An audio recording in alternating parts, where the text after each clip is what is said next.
भारत माता की, भारत माता की, भारत माता की।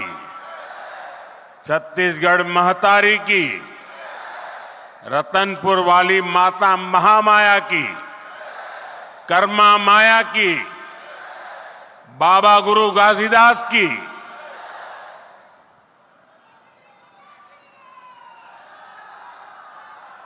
जम्मो संगी साथी जहूरिया महतारी दीदी बहनी औ सियान जवान मनला जय जोहार। छत्तीसगढ़ के राज्यपाल श्रीमान रामेन डेका जी, यहां के लोकप्रिय और ऊर्जावान मुख्यमंत्री श्री विष्णुदेव साय जी,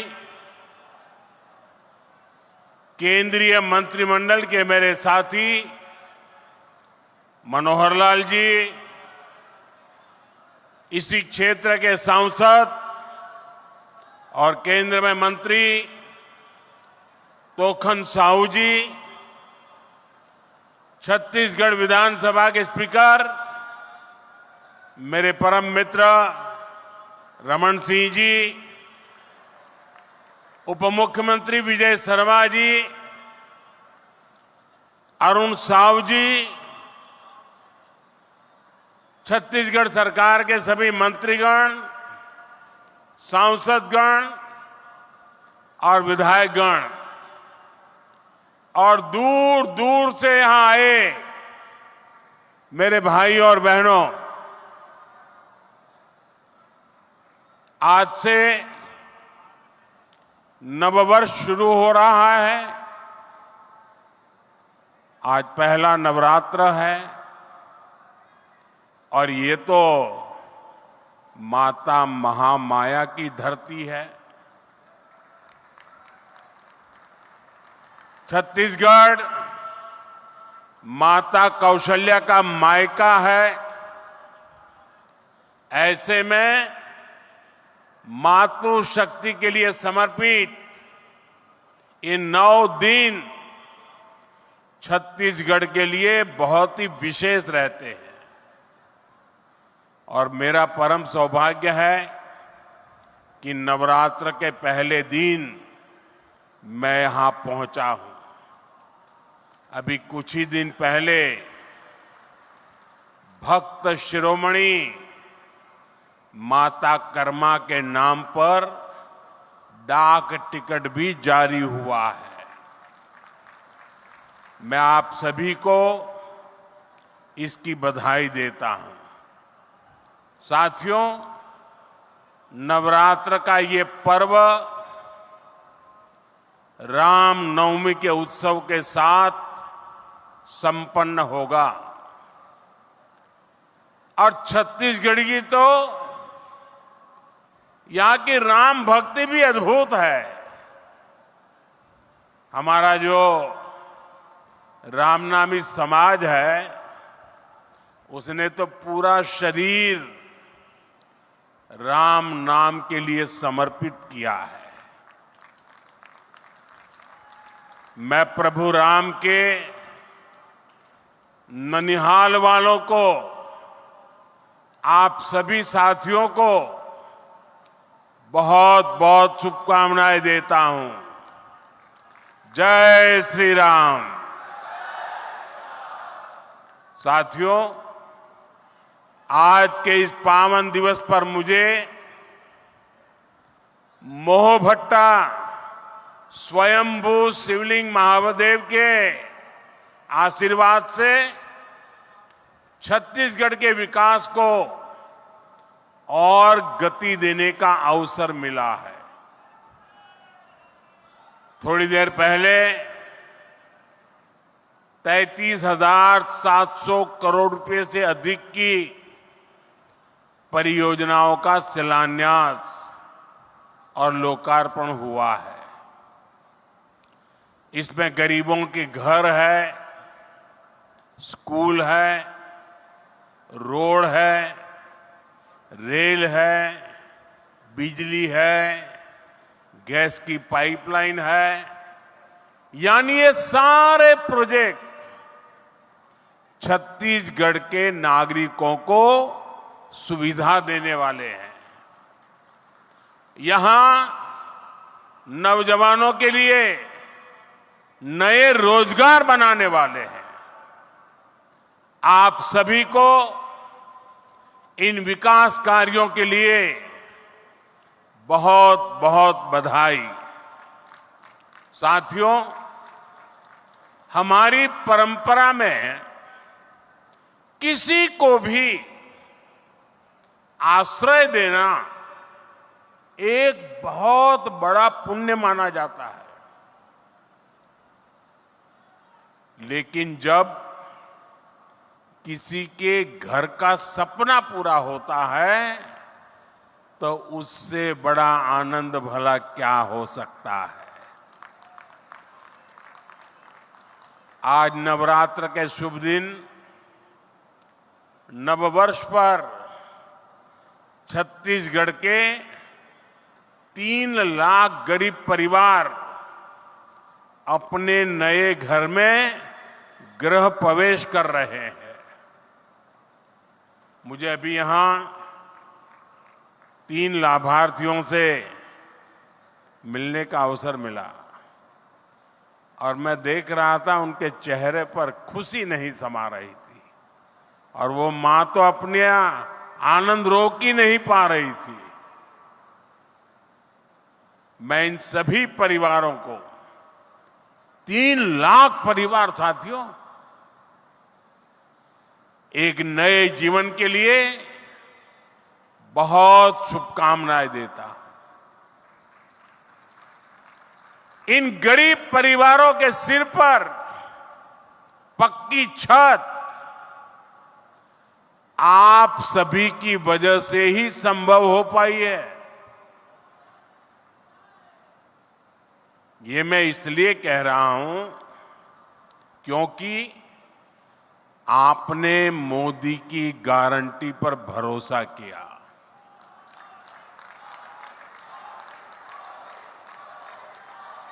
छत्तीसगढ़ के लाखों परिवारों के पक्के घर का सपना पहले की सरकार ने फाइलों में गुमा दिया था और तब हमने गारंटी दी थी ये सपना हमारी सरकार पूरा करेगी। और इसलिए विष्णुदेव जी की सरकार बनते ही पहली कैबिनेट में 18 लाख घर बनाने का निर्णय लिया गया। आज उसमें से 3 लाख घर बनकर तैयार है। मुझे खुशी इस बात की भी है, इसमें बहुत सारे घर हमारे आदिवासी क्षेत्रों में बने हैं। बस्तर और सरगुजा के अनेक परिवारों को भी अपने पक्के घर मिले हैं। जिन परिवारों की अनेक पीढ़ियों ने झोंपड़ियों में बेहाल जीवन बिताया है, उनके लिए ये कितना बड़ा उपहार है ये हम समझ सकते हैं। और जो नहीं समझ सकते मैं उनको समझाना चाहता हूं। आप अगर रेलवे में या बस में यात्रा कर रहे हैं, जगह नहीं मिल रही है, खड़े खड़े जा रहे हैं और अगर थोड़ी सी एकाध सीट मिल जाए, आपके आनंद कितना बड़ा रह जाता है पता है ना। 1, 2, 3 घंटे की यात्रा में बैठने की जगह मिल जाए तो आपकी खुशियां अनेक गुना बढ़ जाती है। आप कल्पना कीजिए, इन परिवारों ने पीढ़ी दर पीढ़ी झोपड़ी में जिंदगी गुजारी। आज जब उनको पक्का घर मिल रहा है, आप कल्पना कीजिए उनकी जीवन की खुशियां कितनी उमंग से भरी होगी। और जब ये सोचता हूं, ये देखता हूं, मुझे भी नई ऊर्जा मिलती है देशवासियों के लिए रात दिन काम करने का मन मजबूत हो जाता है। साथियों, इन घरों को बनाने के लिए भले ही सरकार ने मदद दी है, लेकिन घर कैसा बनेगा ये सरकार ने नहीं, हर लाभार्थी ने खुद तय किया है। ये आपके सपनों का घर है और हमारी सरकार सिर्फ 4 दीवारें नहीं बनाती, इन घरों में रहने वालों की जिंदगी भी बनाती है। इन घरों को टॉयलेट, बिजली, उज्ज्वला की गैस, नल से जल, सभी सुविधाओं से जोड़ने का प्रयास है। यहां मैं देख रहा हूं कि बहुत बड़ी संख्या में माताएं बहनें आई है। ये जो पक्के घर मिले हैं, इनमें से अधिकतर की मालिक हमारी माताएं बहनें ही है। हजारों ऐसी बहनें हैं जिनके नाम पर पहली बार कोई संपत्ति रजिस्टर हुई है। मेरी माताओं बहनों, आपके चेहरे की ये खुशी, आपका ये आशीर्वाद, ये मेरी बहुत बड़ी पूंजी है।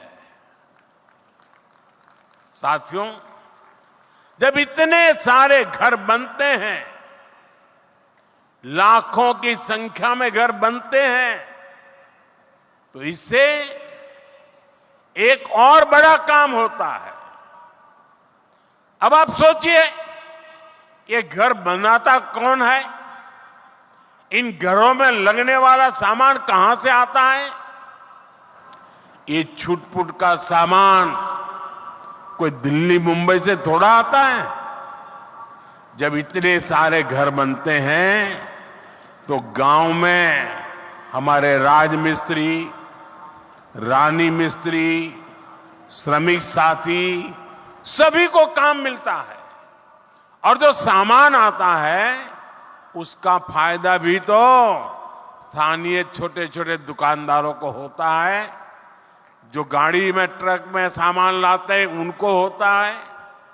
यानी लाखों घरों ने छत्तीसगढ़ में बहुत सारे लोगों को रोजगार भी दिया है। साथियों, भाजपा सरकार छत्तीसगढ़ के लोगों से किए गए हर वादे को पूरा कर रही है। और अभी मुख्यमंत्री जी बता रहे थे कि पिछले दिनों जो स्थानीय स्वराज संस्थाओं के चुनाव हुए, त्रिस्तरीय चुनाव, और उसमें भी आपने जिस प्रकार से आशीर्वाद दिए हैं, आज मैं आया हूं तो मैं इसके लिए भी आभार व्यक्त करता हूं।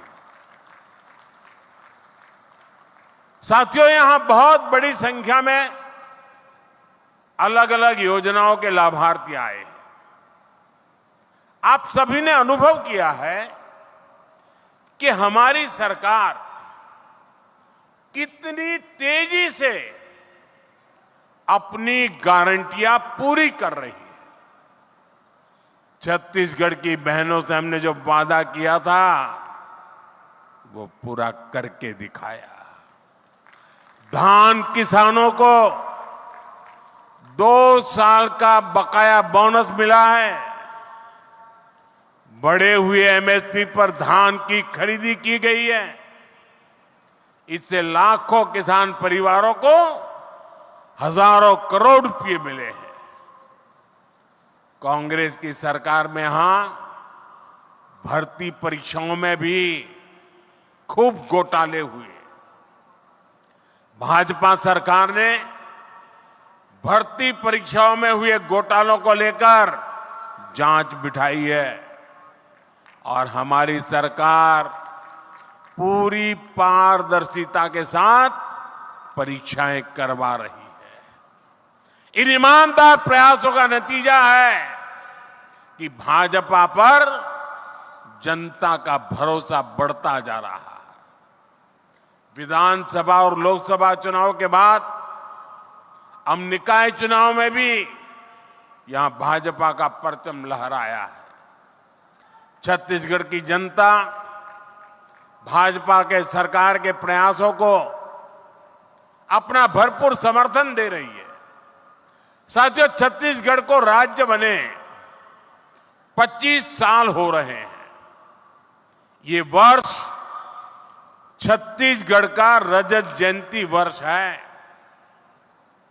संयोग से यह साल अटल जी का जन्म शताब्दी वर्ष भी है। छत्तीसगढ़ सरकार 2025 को अटल निर्माण वर्ष के रूप में मना रही है। हमारा संकल्प है, हमने बनाया है, हम ही संवारेंगे। आज इंफ्रास्ट्रक्चर के जितने भी प्रोजेक्ट्स का शिलान्यास और लोकार्पण हुआ है, वो इसी संकल्प का हिस्सा है। साथियों, छत्तीसगढ़ को अलग राज्य इसलिए बनाना पड़ा था क्योंकि यहां विकास का लाभ नहीं पहुंच पा रहा था। कांग्रेस के राज में यहां विकास का काम नहीं हो पाता था और जो काम होते भी थे उसमें कांग्रेस वाले घोटाले कर देते थे। कांग्रेस को कभी आपकी चिंता नहीं रही। आपके जीवन की, आपकी सुविधाओं की, आपके बच्चों की चिंता हमने की है। हम विकास की योजनाओं को छत्तीसगढ़ के गांव-गांव तक ले जा रहे हैं। वहां एक बेटी कोई पेंटिंग बना के लाई है,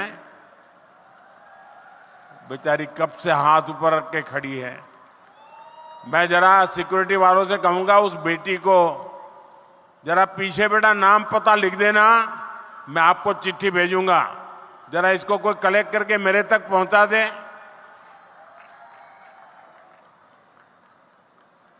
बहुत बहुत धन्यवाद बेटा, बहुत धन्यवाद।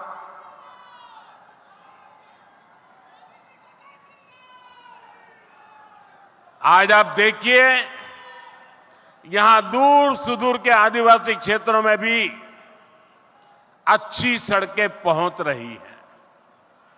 कई इलाकों में पहली बार ट्रेन पहुंच रही है। अभी मैंने यहां एक ट्रेन को हरी झंडी दिखाई है। अब यहां कहीं पहली बार बिजली पहुंच रही है, कहीं पाइप से पानी पहली बार पहुंच रहा है, कहीं नया मोबाइल टावर पहली बार लग रहा है, नए स्कूल, कॉलेज, अस्पताल बन रहे हैं। यानी हमारे छत्तीसगढ़ की तस्वीर भी बदल रही है, तकदीर भी बदल रही है। साथियों, छत्तीसगढ़ देश के उन राज्यों में शामिल हो गया है जहां 100% 100% रेल नेटवर्क बिजली से चलने लगा है। ये बहुत बड़ी उपलब्धि है। छत्तीसगढ़ में इस समय करीब 40,000 करोड़ रुपए के रेल प्रोजेक्ट पर काम चल रहा है। इस साल के बजट में भी छत्तीसगढ़ के लिए 7,000 करोड़ रुपए की व्यवस्था की गई है। इससे छत्तीसगढ़ के अनेक क्षेत्रों में अच्छी रेल कनेक्टिविटी की मांग पूरी होगी।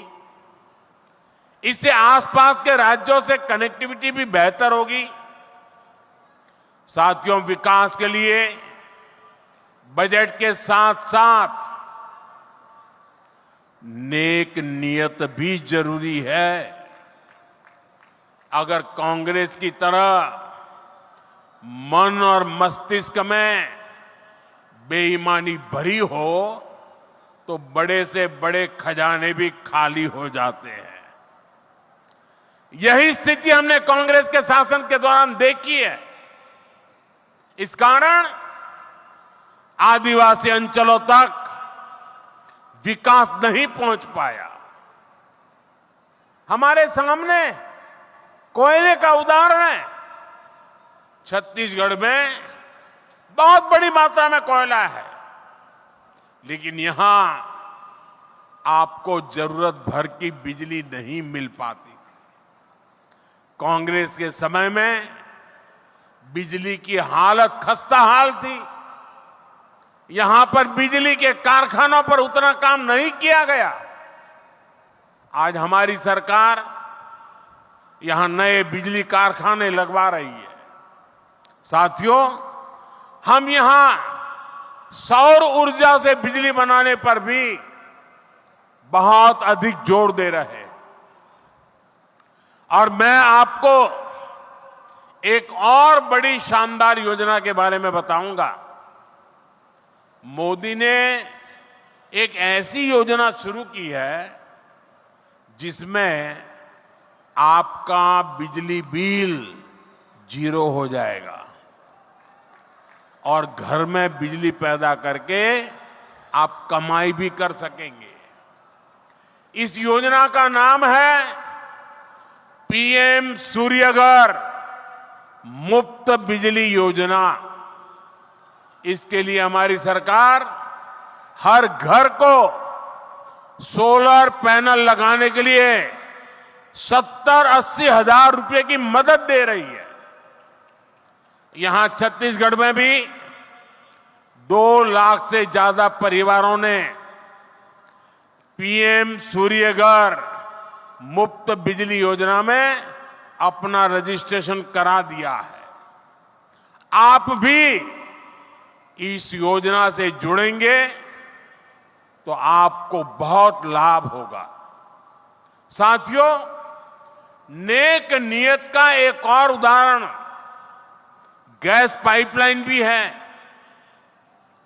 छत्तीसगढ़ समंदर से दूर है, तो यहां तक गैस पहुंचाना इतना आसान नहीं है।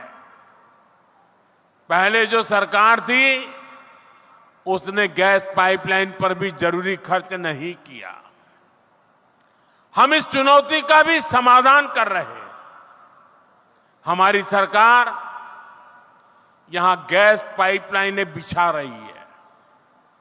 इससे पेट्रोलियम से जुड़े उत्पादों को ट्रकों से ट्रांसपोर्ट करने की मजबूरी कम होगी। ये चीजें कम कीमत में आप लोगों को मिलने लगेगी। गैस पाइपलाइन आने से यहां सीएनजी से गाड़ियां चल पाएगी। इसका एक और फायदा होगा, घरों में खाना बनाने की गैस अब पाइप से भी आ पाएगी। जैसे पाइप से पानी आता है किचन में, वैसे ही अब गैस आएगा। हम अभी 2 लाख से ज्यादा घरों में सीधे पाइप से गैस पहुंचाने का लक्ष्य लेकर चल रहे हैं। गैस उपलब्ध होने से यहां छत्तीसगढ़ में नए उद्योग लगाना भी संभव हो पाएगा। यानी बड़ी संख्या में यहीं पर रोजगार बनेंगे। साथियों, बीते दशकों में कांग्रेस की नीतियों की वजह से छत्तीसगढ़ सहित देश के अनेक राज्यों में नक्सलवाद को बढ़ावा मिला। देश में जहां जहां अभाव रहा, जो जो क्षेत्र विकास से पीछे रहे वहां वहां नक्सलवाद फलता फूलता रहा। लेकिन जिस दल ने 60 साल सरकार चलाई उसने क्या किया? उसने ऐसे जिलों को पिछड़ा घोषित कर अपनी जिम्मेदारी से मुंह मोड़ लिया। हमारे नौजवानों की अनेक पीढ़ियां खप गई, अनेक माताओं ने अपने लाडले खो दिए, अनेक बहनों ने अपना भाई खो दिया। साथियों, उस समय की सरकारों की ये उदासीनता ये आग में घी डालने जैसा था। आपने तो खुद सहा है, देखा है, छत्तीसगढ़ में कितने ही जिलों में सबसे पिछड़े आदिवासी परिवार रहते थे। उनकी कांग्रेस सरकार ने कभी सूद नहीं ली। हमने गरीब आदिवासियों के शौचालय की चिंता की, स्वच्छ भारत अभियान चलाया, हमने गरीब आदिवासियों के इलाज की चिंता की, 5 लाख रुपए तक मुफ्त इलाज देने वाली आयुष्मान भारत योजना चलाई। हमने आपके लिए सस्ती दवा की चिंता की, 80% छूट देने वाली पीएम जन औषधि केंद्र खोले। साथियों, जो लोग सामाजिक न्याय पर झूठ बोलते हैं उन्हीं लोगों ने आदिवासी समाज को भूला रखा था। इसलिए तो मैं कहता हूं, जिसको किसी ने नहीं पूछा उसको मोदी पूजता है। हम आदिवासी समाज के विकास के लिए भी विशेष अभियान चला रहे हैं। हमने आपके लिए धरती आबा जनजातीय उत्कर्ष अभियान शुरू किया है। इसके तहत करीब 80,000 करोड़ रुपए आदिवासी क्षेत्रों में खर्च किए जा रहे हैं। इससे छत्तीसगढ़ के करीब 7,000 आदिवासी गांवों को फायदा हो रहा है। आप भी जानते हैं कि आदिवासियों में भी अति पिछड़ी आदिवासी जनजातियां होती है। पहली बार हमारी सरकार ने ऐसे अति पिछड़े आदिवासियों के लिए पीएम जनमन योजना बनाई है। इसके तहत छत्तीसगढ़ के 18 जिलों में 2000 से अधिक बसाहटों में काम किया जा रहा है। देश भर में पिछड़ी जनजातियों की बस्तियों में करीब 5000 किलोमीटर की सड़कें स्वीकृत की गई है। इनमें से करीब आधी सड़कें छत्तीसगढ़ में ही बनाई जानी है, यानी 2500 किलोमीटर की सड़कें यहां पीएम जनमन योजना के तहत बनेगी। आज इस योजना के तहत ही यहां अनेक साथियों को पक्के घर भी मिले। साथियों, आज डबल इंजन सरकार में छत्तीसगढ़ की स्थिति तेजी से बदल रही है। जब सुकमा जिले के एक स्वास्थ्य केंद्र को राष्ट्रीय गुणवत्ता प्रमाण पत्र मिलता है तो नया विश्वास जगता है। जब कई सालों बाद दंतेवाड़ा में फिर से स्वास्थ्य केंद्र शुरू होता है तो नया विश्वास जगता है। ऐसे ही प्रयासों के कारण नक्सल प्रभावित क्षेत्रों में स्थायी शांति का नया दौर नजर आ रहा है। अभी दिसंबर में जब मन की बात हुई तो मैंने बस्तर ओलंपिक की चर्चा की थी। आपने भी वो मन की बात जरूर सुना होगा। बस्तर ओलंपिक में जिस प्रकार हजारों नौजवानों ने हिस्सा लिया वो छत्तीसगढ़ में आ रहे बदलाव का प्रमाण है। साथियों, मैं छत्तीसगढ़ के नौजवानों का एक शानदार भविष्य अपनी आंखों के सामने देख रहा हूं। छत्तीसगढ़ जिस प्रकार नई शिक्षा नीति को लागू कर रहा है, वो बहुत ही शानदार काम हो रहा है। देश भर में 12,000 से अधिक आधुनिक पीएम-श्री स्कूल शुरू हो चुके हैं। इनमें से करीब 350 छत्तीसगढ़ में है।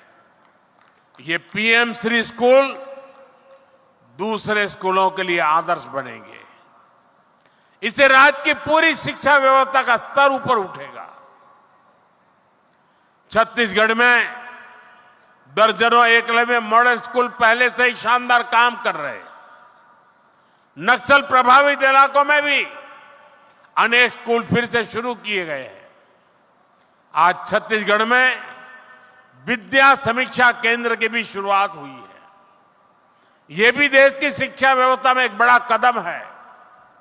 इससे स्कूलों में शिक्षा का स्तर और अच्छा होगा। क्लास में शिक्षकों की, विद्यार्थियों की रियल टाइम में मदद भी हो पाएगी। साथियों, हमने आपसे किया एक और वायदा पूरा किया है। नई राष्ट्रीय शिक्षा नीति के तहत यहां हिंदी में भी मेडिकल और इंजीनियरिंग की पढ़ाई शुरू हो रही है। अब मेरे गांव, गरीब आदिवासी परिवार के युवाओं के सपनों को पूरा करने में भाषा कोई बाधा नहीं बनेगी। साथियों, बीते वर्षों में मेरे मित्र रमन सिंह जी ने जो मजबूत नींव रखी थी, उसे वर्तमान सरकार और सशक्त कर रही है। आने वाले 25 वर्षों में हमें इस नींव पर विकास की एक भव्य इमारत बनाना है। छत्तीसगढ़ संसाधनों से भरपूर है। छत्तीसगढ़ सपनों से भरपूर है। छत्तीसगढ़ सामर्थ्य से भरपूर है। 25 साल बाद जब हम छत्तीसगढ़ की स्थापना के 50 वर्ष मनाएं, तो छत्तीसगढ़ देश के अग्रणी राज्यों में हो, इस लक्ष्य को हम पाकर के ही रहेंगे। मैं आपको फिर विश्वास दिलाऊंगा, यहां विकास का लाभ छत्तीसगढ़ के हर परिवार तक पहुंचे, इसके लिए हम कोई कोर कसर बाकी नहीं छोड़ेंगे। एक बार फिर आप सभी को इतने सारे विकास कार्यों के लिए और नव वर्ष के आरंभ में ही बहुत बड़े सपने लेकर के जो यात्रा आरंभ हो रही है, उसके लिए मैं आपको बहुत बहुत बधाई देता हूं। बहुत बहुत धन्यवाद।